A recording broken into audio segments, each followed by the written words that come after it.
Allora, in Veneto i tribunali peggiori d'Italia?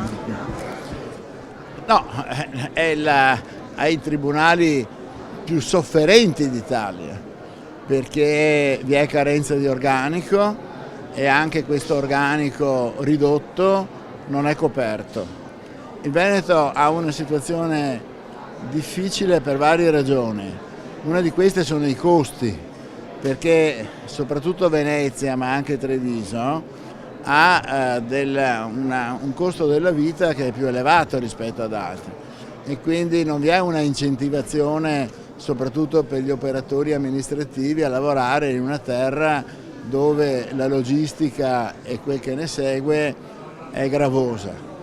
Bisognerebbe trovare un sistema per gratificare questi aspiranti, sia attraverso l'istituzione della sede disagiata, sia attraverso una logistica che possa aiutare il personale amministrativo che vuole venire a lavorare.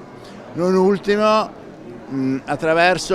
questo potrebbe porre dei problemi di ordine giuridico ma risolvibili, un reclutamento regionale, perché molti posti vengono scoperti perché delle persone provenienti da regioni lontane per ottimi motivi familiari, però appena arrivate qui chiedono il trasferimento.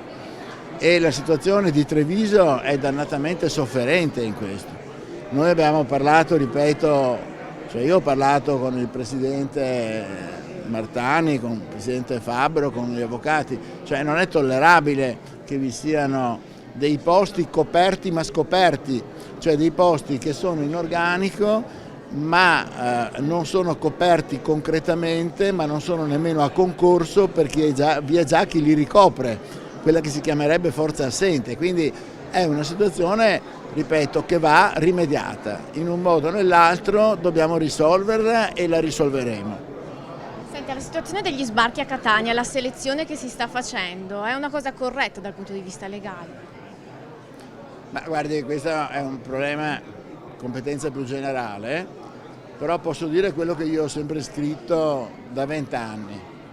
In primo luogo che la selezione dei migranti non è fatta in base ai loro bisogni, ma è fatta in base agli interessi degli scafisti che li portano. I poveri tra i poveri, i vecchi, i malati, i moribondi, rimangono lì. Quelli che vengono trasportati in Italia sono quelli che possono permettersi di pagare dai 2 ai 5.000 euro a queste organizzazioni che li trasportano. Quindi noi non li prendiamo perché siamo buoni, li prendiamo perché siamo rassegnati, perché se fossimo buoni prenderemmo i più poveri tra i poveri e i malati tra i malati. Per quanto riguarda la gestione di questi migranti, il Trattato di Dublino è chiarissimo. La gestione dei migranti deve essere fatta dallo Stato di primo accesso e se una nave straniera in acque internazionali accoglie dei migranti, lo Stato di primo accesso è lo Stato di bandiera di quella nave, perché secondo il diritto internazionale la nave è uno Stato che cammina, uno Stato che galleggia. Quindi una nave tedesca in acque internazionali è come Amburgo e quindi la vera soluzione secondo me sta nell'accordarci con gli amici dell'Unione Europea che proprio secondo il Trattato di Dublino chi viene soccorso in acque internazionali da una nave approda nello Stato di bandiera di quella nave e quindi deve essere gestito da quello Stato. Essere curato, ovviamente se necessario, dal porto più vicino, come stiamo facendo, ma alla fine deve essere portato nel territorio dello Stato di primo approdo, cioè nello Stato di bandiera della nave che lo ha raccolto. Quindi lei condivide in pieno la posizione del ministro Salvini?